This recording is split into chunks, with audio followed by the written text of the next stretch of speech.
Welcome friends. গত 3 September 2020 Kolkata high court পশ্চিমবঙ্গে উচ্চ মাধ্যমিক বিভাগে চুক্তিভিত্তিক যে সমস্ত শিক্ষক শিক্ষিকারা রয়েছেন তাদেরকে স্থায়ী শিক্ষকের সমান বেসিক পে দিতে হবে, এমনটা কিন্তু রায় দিয়েছিল। কলকাতা হাইকোর্ট যেটা বলেছিল, আমি মেন জায়গাটা একটু তুলে ধরছি আপনাদের সামনে।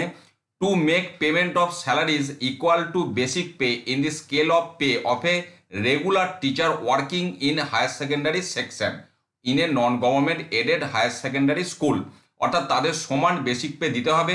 পাশাপাশি কলকাতা হাইকোর্ট শেষকালে আরও একটি মন্তব্য করেছিল যে the government as a model employer, অর্থাৎ গভর্নমেন্টকে মডেল এমপ্লয়ার হিসেবে নিজেকে তুলে ধরতে হবে। তার জন্য যেটা বলেছিল, may also sympathetically consider if some more benefits that are available to the regular assistant teachers could be extended to the petitioners till they attend 60 years, অর্থাৎ স্থায়ী শিক্ষক শিক্ষিকারা 60 বছর পর্যন্ত কর্মক্ষেত্রে আর অন্যান্য যে সমস্ত সুযোগ সুবিধাগুলি পান, সিম্প্যাথেটিক্যাল গ্রাউন্ডে এনাদের ক্ষেত্রেও যতটা সম্ভব সেগুলি প্রসারিত করা।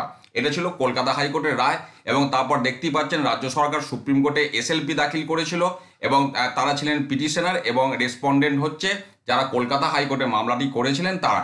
এবার সুপ্রিম কোর্ট গত 16ই জুলাই 2024 এই মামলা রায়দান করেছেন এবং রায়দান করে এবার যেটা বলছে, we see no reason to interfere in the impugned order, অর্থাৎ কলকাতা হাইকোর্ট যে অর্ডার দিয়েছিল তাতে ইন্টারফেয়ার করার কোনো কারণ সুপ্রিম কোর্ট খুঁজে পায়নি, যে কারণে the petitions for SLP are dismiss, অর্থাৎ রাজ্য সরকারের এসএলপিকে ডিসমিস করেছে এবং পেন্ডিং অ্যাপ্লিকেশন যদি কিছু থাকে সেগুলোকেও ডিসপোজ করা হয়েছিল। এবং যেটা বলা হচ্ছে, having regard to the fact that impugned judgment was passed on 3 September 2020 and the same has remained stay, এবং সেই সময় সুপ্রিম কোর্ট স্টে দিয়েছিল, এই সমস্ত বিষয়গুলি রয়েছে।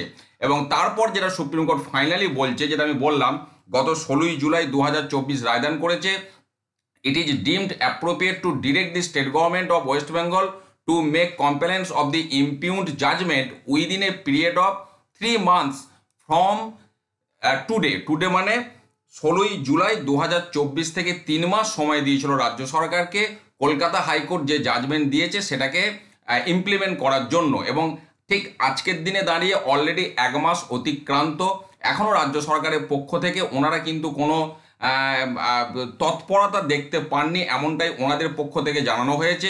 পাশাপাশি এই যে সুযোগ, রিলিফটা কারা কারা পাবেন, যারা আপনার সুপ্রিম কোর্টে রেসপন্ডেন্ট অর্থাৎ যারা কলকাতা হাইকোর্টে পিটিশনার ছিল, পাশাপাশি ইনক্লুডিং যারা ইন্টারভেনর এবং ইমপ্লিডার, প্রত্যেকেই, অর্থাৎ সোজা বাংলায় বললে এই মামলার সাথে যুক্ত সকলে এই সুযোগটা পাবেন, যেটা কলকাতা হাইকোর্ট রায় দিয়েছে।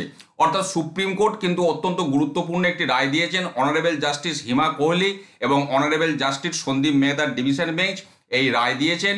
পশ্চিমবঙ্গে উচ্চ মাধ্যমিক বিভাগে যারা কন্ট্রাকচুয়াল টিচার্স রয়েছেন তাদেরকে স্থায়ী শিক্ষকের সমান বেসিক পে দিতে হবে এবং মানবিক দৃষ্টিভঙ্গিতে আরও যদি কিছু সুযোগ সুবিধা দেওয়া যায়, এটাই কলকাতা হাইকোর্টের বক্তব্য ছিল। সুপ্রিম কোর্ট সেটাকেই মান্যতা দিয়েছে, 3 মাস সময় দিয়েছে, যার 1 মাস অতিক্রান্ত। আগামী 2 মাসের মধ্যে রাজ্য সরকার কি ভূমিকা গ্রহণ করে সেদিকে আমাদের লক্ষ্য থাকবে। আপডেট পেলে আমি আপনাদের সাথে শেয়ার করব। ভালো থাকুন, সুস্থ থাকুন, ধন্যবাদ।